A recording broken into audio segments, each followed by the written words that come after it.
E justamente, né, nessa temática da COP30, estudos recentes indicam que o mundo pode estar subestimando o impacto real do aquecimento global. Os danos causados pelas mudanças climáticas, como a gente vem acompanhando, como as secas, as enchentes, podem custar muito mais do que as economias estão preparadas para enfrentar. O tema deve ser destaque na próxima COP30, inclusive, que será realizada no Brasil, em Belém, como a gente viu na reportagem. E sobre esse assunto, sobre essa falta e esse impacto também, a gente vai conversar agora com o Carlos Bocuí, que é presidente do Instituto Brasileiro de Proteção Ambiental e ambientalista. Seja bem-vindo, Bocuí. Boa tarde para você.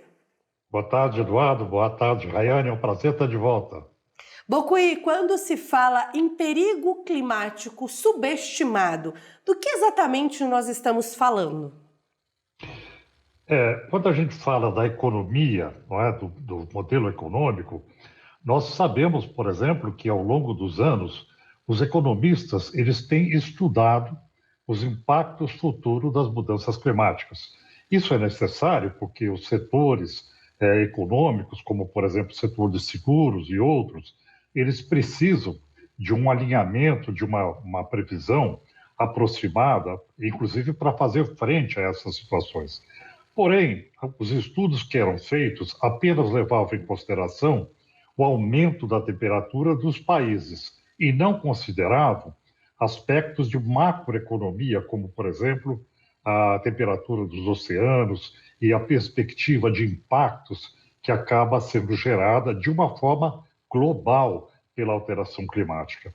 Então, se percebeu, principalmente por conta do estudo da Universidade de Stanford, nos Estados Unidos, que esses custos econômicos seriam 6 vezes mais elevados do que se previa nas estimativas econômicas. O que é muito preocupante, o que muda tudo, muda o preço da tonelada de carbono, muda a velocidade de investimentos que nós precisamos, ou seja, nós estamos trabalhando de forma a subestimar os impactos climáticos e a sua consequência econômica para a vida da sociedade humana, o que é um desastre. Então, isso precisa ser refeito, precisa ser revisto. Temos que trabalhar com métrica realista para que a gente possa se preparar para os cenários do futuro. Bocuí, boa tarde para você. Muito bom tê-lo aqui novamente no TJ Aparecida, nessa contagem regressiva para a COP30, né? E muda principalmente o tom das discussões sobre o clima no mundo e principalmente aqui no Brasil, né, Bocuí? É verdade. Nós estamos entrando no período em que o mundo vai efervescer, não é? Por conta das notícias climáticas decorrentes da cúpula global. E o Brasil é o 30º país, né, a receber essa conferência, e o Brasil ele é um país muito favorecido para isso, porque o seu DNA é ambiental. O Brasil é um país detentor de biodiversidade, de florestas, ou seja, nós temos toda a condição de fazer um discurso adequado para essas conferências. Diferente, por exemplo, dos outros países que sediaram nos últimos anos as conferências e que eram petroestados, né? Países ligados ao petróleo, que é o grande problema, né? A retirada dos gases de efeito estufa decorrentes da queima do petróleo. Então, o Brasil tem o discurso correto, está fazendo um chamamento adequado para a conferência, lastimável o que ocorre em termos de logística, de infraestrutura, né? Porque o Brasil acabou ficando da perspectiva de não poder acomodar todas as pessoas que deveriam participar dessa conferência. Sempre é muito importante a ampla participação para realizar a pressão social necessária para um efeito positivo junto aos governos, né?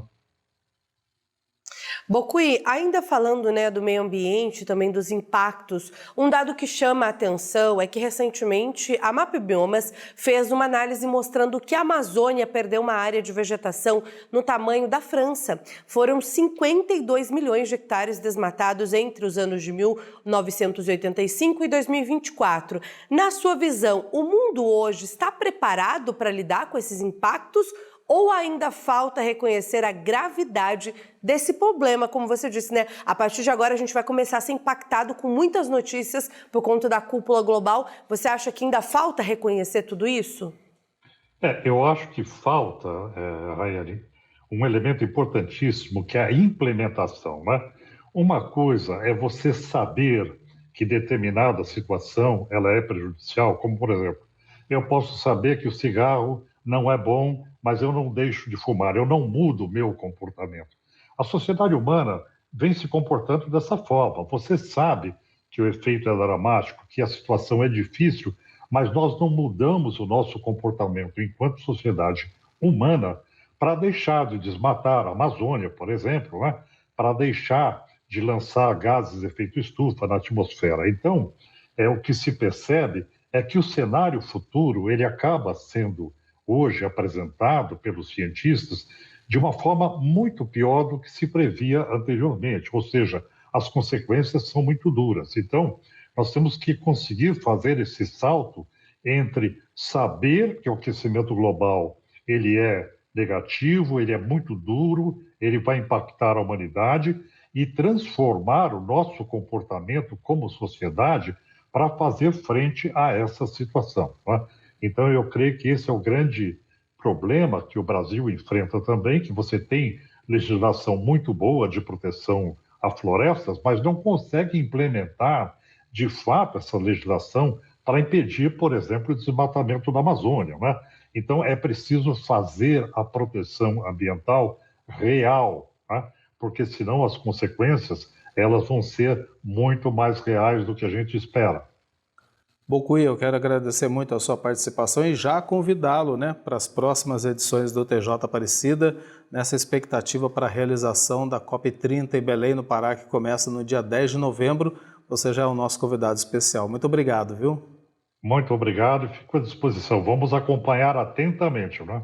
Atentamente. Muito Obrigada, obrigado, um boa abraço tarde. para você.